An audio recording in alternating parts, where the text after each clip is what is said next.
You might have seen this video of me from early 2022 where I make a fool of myself talking about how inflation didn't matter in the long term because it was a temporary phenomenon. Now, 2 years later, I admit I was very wrong. As I've said in the past, hindsight is a beautiful thing that we don't have. Now, because that video did not age well, what we do in this video instead is looking at how inflation picked up just after COVID, why it persisted, and where it might be headed. Inflation has dominated markets for the past 24 months. It has moved both equities and bonds, and the correlation between the two has become positive, which is really painful for people like me who work in portfolio management and want to build diversified portfolios. 2 years ago, the whole industry, including the Federal Reserve, wanted inflation to be transitory. That's because if you have low inflation, stable interest rates, and a negative correlation between bonds and equities, that for you is the best environment in which to invest money. We call that Goldilocks because of that reason, because it's not too hot, not too cold. The tricky thing is always to separate data and prediction from bias and wishful thinking. So I'll try to be as clinical as possible in this video. To understand how we got here, cast your mind back to March 2020, when COVID broke out and we were all put into lockdown. Economic activity was heavily restricted, financial markets were in a state of panic, and we didn't know how long it was going to last. So central banks responded by loosening monetary policy, buying government and corporate bonds, and increasing the money supply. At the same time, governments got involved with stimulating the economy with the furlough scheme in the UK and the COVID relief spending in the US. The combination of loose monetary and fiscal policy, plus a greater propensity to save when there's not much going on, meant that households were able to increase their savings, reduce their debt, and improve their balance sheets. When COVID restrictions were lifted, economic activity restarted, and people rushed to spend the money they saved, so there was a rapid increase in aggregate demand. But the aggregate supply didn't shift much because that is dependent on things which are fixed in the short term, like the size of your labor force or the size of your fixed capital. So long story short, this elevated demand was pushing against the fixed level of supply.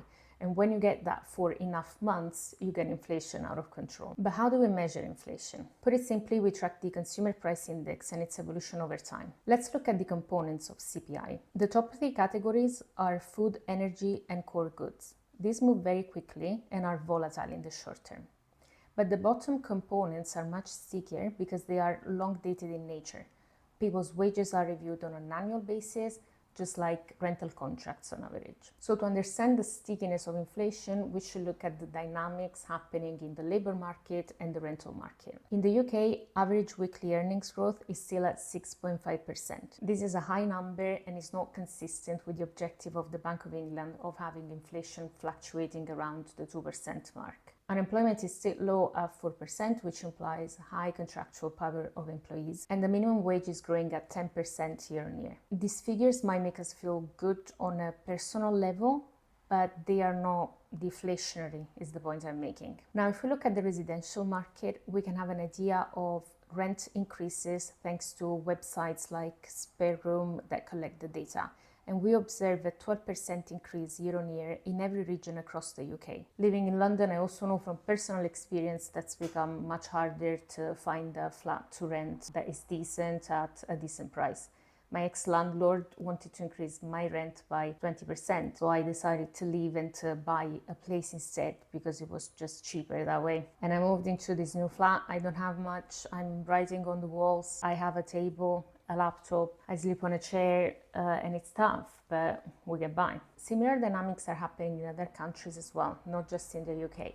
But these are stronger here on the island because of Brexit, low energy independence, and high imports. Putting all this together, it seems that the UK economy and potentially the global economy will be experiencing faster price increases in the next years compared to the past decade. Not just because of what we saw in the labor and housing market, but also because of greater structural forces which are happening on a global level. First, the shift away from globalization, which increases costs and reduces the elasticity of supply. Second, the increased need to spend on defense and reconstruction after wars. Third, more strikes, as we've seen here with the NHS and in the US with auto workers. And finally, the transition to net zero, which is clearly very necessary, but will also involve significant reallocation of resources and control a big part of government expenditure. So this concludes what I had to say on the inflation outlook. There's plenty of reasons to think that the world will see faster price increases compared to the recent history. I hope you liked this video and that it was useful.